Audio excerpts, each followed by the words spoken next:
피해자가 특히나 눈물을 흘리는 그 모습을 보면서 얼마나 가슴이 아팠고 진행되고 있는 지금도 그 아픔을 이제 금할 수가 없고요. 안녕하세요. 로이어 프렌즈입니다. 네, 오늘은 저희가 조금 무거운 내용을 이야기하려고 하는데요.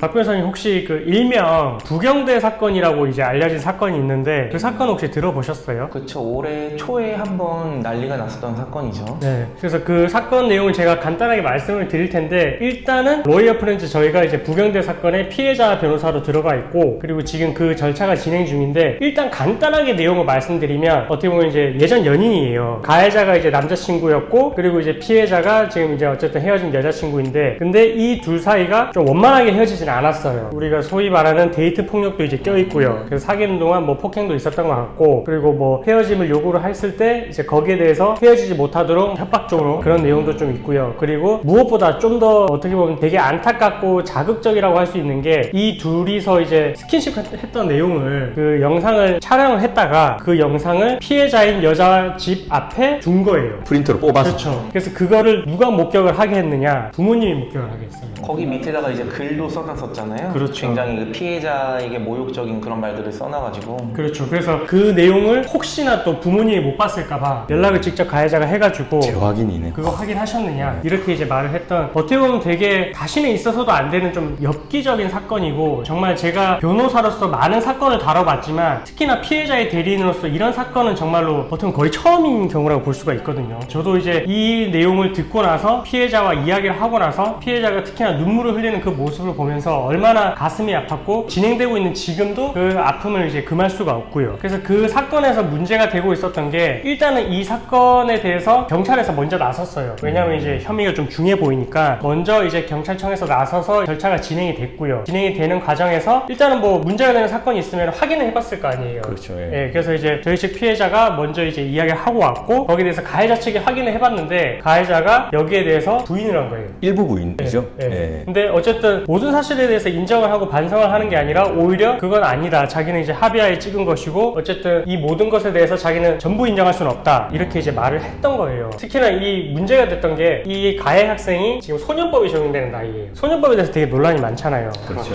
예. 특히나 최근에 그 교통사고가 났는데 거기서 이제 대학생이 죽었잖아요. 대학생이 죽었는데 거기에 대해서 이제 자기는 소년법이 적용되는 나이니까 처벌을 받지 않을 거야. 예, 뭐 이런 식으로 말을 하고 다니고 그래서 이 사건 같은 경우에도 가해자가 지금 소년법이 적용되는 나이이기 때문에 사실상 이제 절차가 진행되는 데 있어서 그런 부분도 좀 염려가 되긴 했거든요. 보통 영장을 잘 안 치죠. 그렇죠. 근데 어쨌든 일단은 이 사건에 대해서 죄질이 안 좋다라는 건 경찰도 이제 그렇게 생각을 하고 있고요. 그래서 이 사건의 혐의가 중대하다고 봐서 신병에 대해서 구속영장이 청구가 됐고 그래서 최근에 구속이 됐어요. 구속이 지금 된 사안인데 그럼 이 사안에서 지금 뭐가 또 문제가 되고 있느냐? 일단은 검찰에서 지금 조사를 받고 있는데 지금까지도 일단 부인을 일부 하고 있는 것 같아요. 아, 그래요? 네. 구속이 됐는데도? 그렇죠. 별로 좋은 선택은 아닌 것 같은데요. 네, 근데 더 문제가 되는 건 지금 가해자 측 부모님들이 이 피해자의 연락처를 알고 있으니까 줄곧 계속해서 연락을 해오고 있어요. 연락을 해오고 있는 내용이 뭐냐면 가해자가 아직도 너에 대한 마음이 남아있는 것 같으니까 이거에 대해서 선처를 해달라 이런 취지거든요. 근데 그렇게 계속 압박을 하던 것 자체가 2차 가해라고 볼 수 있지 않나요? 그렇죠. 우리 성범죄 사건에서 사실 이렇게까지 연락을 해오는 경우가 좀 드물잖아요. 드물고 실질적으로 성범죄 사건에서는 가해자가 피해자한테 직접적으로 연락 못하게 막고 있거든요. 그렇죠. 근데 지금 그런 걸 무시하고 연락을 하고 있는 그 자체가 조금 문제될 수 있을 것 같아요. 나중에 판결에서 분명히 불리한 양형 요소로 작용될 것 같아요. 네, 그래서 아직까지도 그런 행동을 하고 있는 게 사실 정말 좀 이해가 되지 않고 그리고 재판 단계로 넘어가더라도 제가 보기에는 계속해서 그런 행동을 해올 수도 있을 것 같아요. 그래서 일단은 뭐 피해자도 그렇고 피해자 부모님한테까지 계속해서 이제 연락을 하고 있는데 그런 행동은 절대로 있어서는 안 되는 부분이고요. 그리고 앞으로 뭐 형량이 어떻게 될지는 모르겠지만 일단은 구속이 됐다라는 거는 범죄 혐의가 중대하다는 거는 어느 정도 이제 재판부에서도 생각을 하고 있는 거거든요. 그래서 혹시나 이제 비슷한 이런 더 엽기적인 그런 사건이 발생하지 않게끔 이 사건에 있어서도 어떻게 이제 형량이 선고되는지 잘 봐야 될 것 같고요. 그래서 앞으로도 또 이런 문제가 발생하지 않도록 저희가 이제 좀 예의주시를 하고 지켜봐야 될 것 같습니다. 그래서 오늘은 조금은 민감한 내용인데 일명 부경대 사건이라고 하는 사건에 지금 피해자 변호사로서 지금 진행되는 상황에 대해서 말씀을 드려봤고 앞으로도 저희가 이 절차가 잘 끝날 수 있을 때까지 피해자분이 더 이상 2차 가해가 발생하지 않도록 그렇게 저희가 잘 도와드리도록 하겠습니다. 그리고 다시는 이런 일이 발생하지 않도록 저희가 더 주의를 기울이면 좋을 것 같습니다. 오늘도 저희 영상 시청해주셔서 감사합니다.